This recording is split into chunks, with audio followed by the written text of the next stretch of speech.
Halo semua, salam sehat dan salam sejahtera bagi kita semua. Kami dari kelompok 3 akan menjelaskan materi tentang flow sensor untuk memenuhi tugas mata kuliah otomatisasi industri dengan dosen pengampu Bapak Dr. Gottfried Gultom STMT.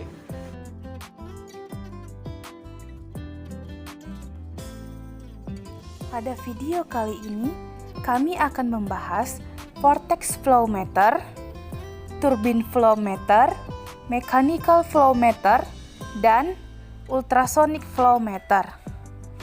Sebelum kita membahas lebih dalam tentang flow meter tersebut, ada baiknya kita lebih dahulu mengetahui apa itu flow sensor. Flow sensor atau sensor aliran adalah elemen penginderaan yang digunakan dalam flow meter atau aliran logger untuk merekam aliran cairan. Pengukuran aliran mulai dikenal sejak tahun 1732 ketika Henry Pitot mengatur jumlah fluida yang mengalir.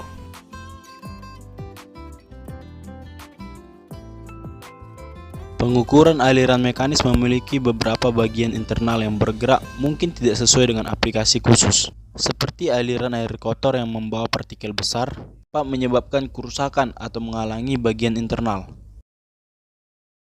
Pengukuran aliran mekanis memiliki perangkat rotasi di dalam, seperti roda dayung atau baling-baling.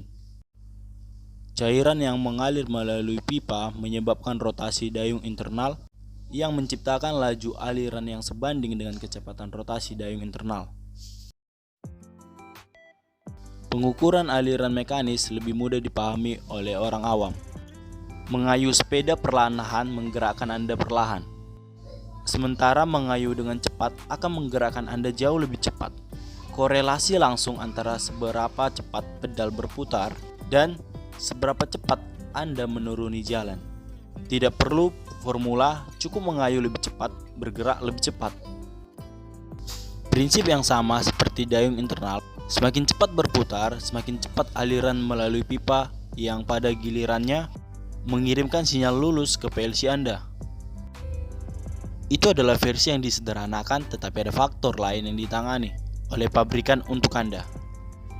Ukuran perpipaan, suhu air, dan lain-lain. Masukkan ke dalam rumus yang akan menghubungkan kecepatan rotasi dengan satuan pengukuran seperti galon per menit.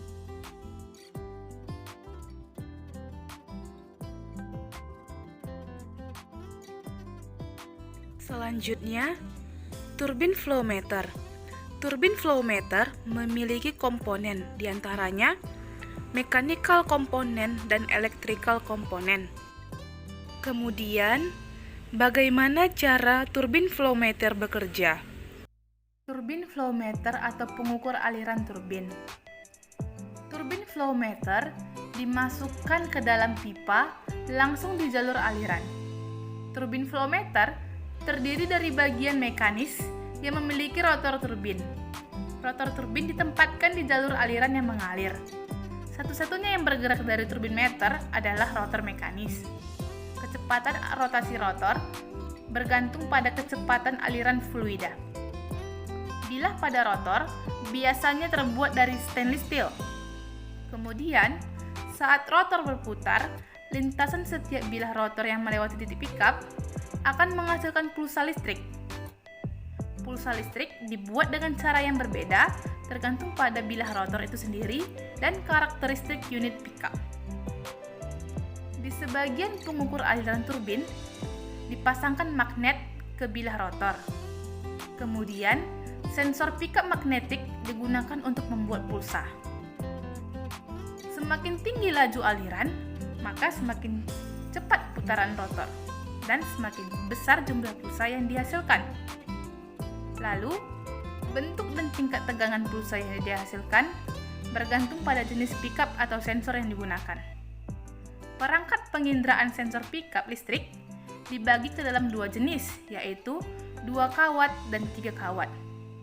Pada 2 kawat sederhana yang menghasilkan output tipe AC, perangkat pickup listrik dengan 3 kawat menghasilkan hal efek sensor yang menghasilkan pulsa persegi yang bersih dan seragam. Seperti yang diamati, rotor turbin akan berputar pada kecepatan yang berbeda tergantung kecepatan fluida. Kecepatan fluida adalah ukuran jarak yang ditempuh fluida per satuan waktu. Pengukuran aliran turbin hanya dapat digunakan dalam cairan pelumas yang bersih, karena partikel yang tersuspensi dapat dengan mudah merusak perangkat.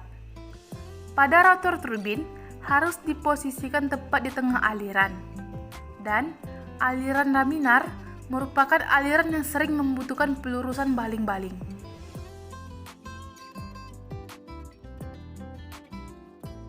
Meskipun turbin flow meter merupakan salah satu pengukur aliran volumetrik yang paling akurat yang sering digunakan saat ini, turbin flow meter juga memiliki kelemahan. Di antaranya, turbin flow meter tidak akurat pada aliran yang sangat rendah. Kemudian, viskositas juga menjadi masalah karena cairan yang lebih tebal atau lebih tipis dapat mengubah kecepatan rotor. Turbin flow meter direkomendasikan pada fluida, tetapi tidak direkomendasikan pada uap atau steam. Turbin flow meter dapat diaplikasikan di dunia industri. Di antaranya, industri minyak dan gas yaitu fracking, kemudian industri air dan air limbah, kemudian kimia, kemudian listrik, kemudian makanan dan minuman, kemudian aeroscape, kemudian industri farmasi, dan industri pulp and paper.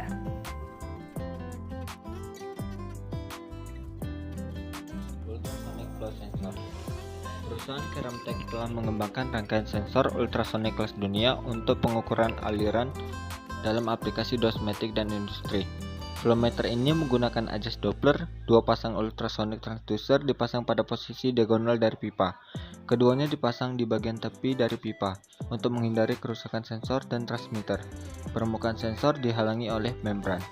Perbedaan lintasan terjadi karena adanya aliran fluida yang menyebabkan perubahan fase pada sinyal yang diterima sensor ultrasonik. Sensor ini bila digabungkan dengan elektronik, ideal untuk aplikasi pengukuran cerdas untuk pengukuran air, gas, dan energi panas. Sensor ini memungkinkan untuk pengukuran yang sangat akurat tanpa bagian yang bergerak. Contoh sensor Keramtek memiliki kemampuan pengukuran aliran yang sangat rendah.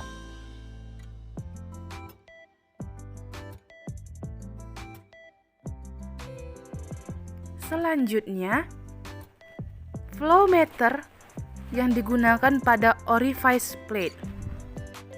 Alat ukur orifice plate terdiri dari pipa, di mana di bagian dalamnya diberi pelat berlubang lebih kecil dari ukuran diameter pipa. Sensor tekanan di orifice plate diletakkan di sisi pelat bagian inlet atau P1 dan satu lagi di bagian sisi pelat bagian belakang outlet atau P2. Jika terjadi aliran dari inlet ke outlet, maka tekanan P1 akan lebih besar daripada tekanan outlet P2. Keuntungan dari penggunaan orifice plate yaitu konstruksi yang dimiliki lebih sederhana. Lalu, ukuran pipa yang dibuat dapat sama persis dengan ukuran pipa sambungannya. Kemudian yang ketiga, harga pembuatan alat cukup murah. Yang keempat, outputnya cukup besar.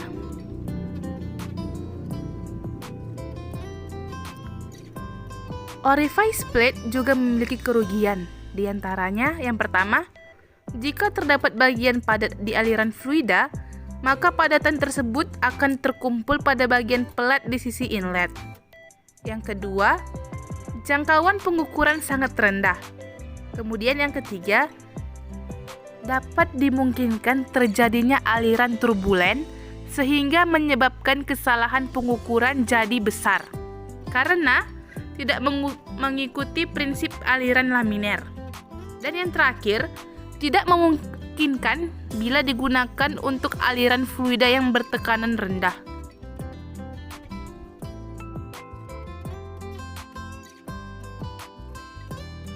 Selanjutnya, penggunaan pipa Venturi pada flow meter.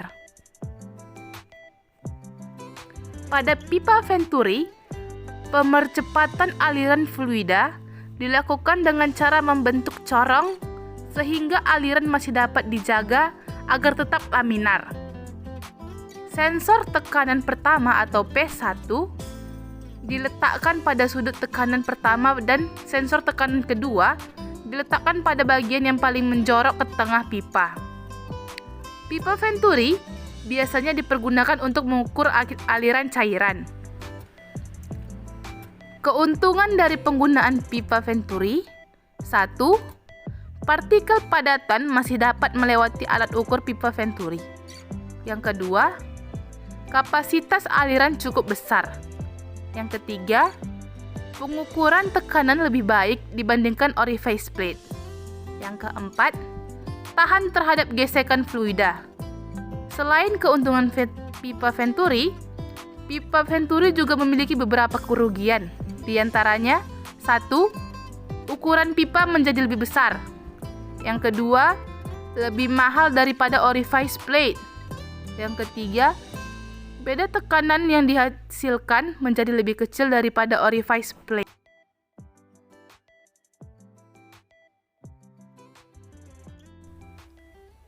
Pada dasarnya, top sensor akan menekuk dan melenturkan dari sisi ke sisi saat pusaran lewat. Asi bengkok dan lentur kemudian akan menghasilkan frekuensi keluaran yang sebanding dengan aliran volumetri.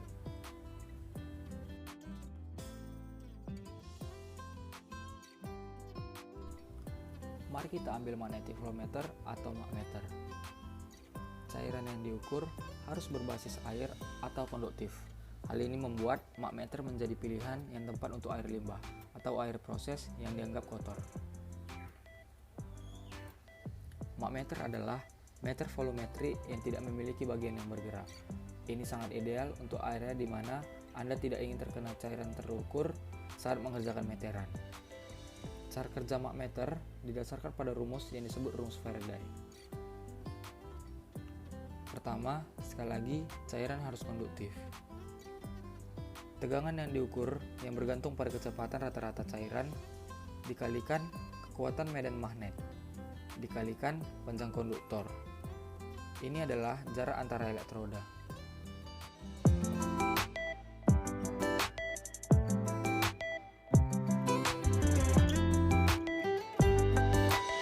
Mungkin itu yang bisa kami sampaikan dari kelompok kami, dan kami mohon maaf jika ada kesalahan kata atau penyebutan kalimat yang tidak tepat. Kami mengucapkan terima kasih sudah menonton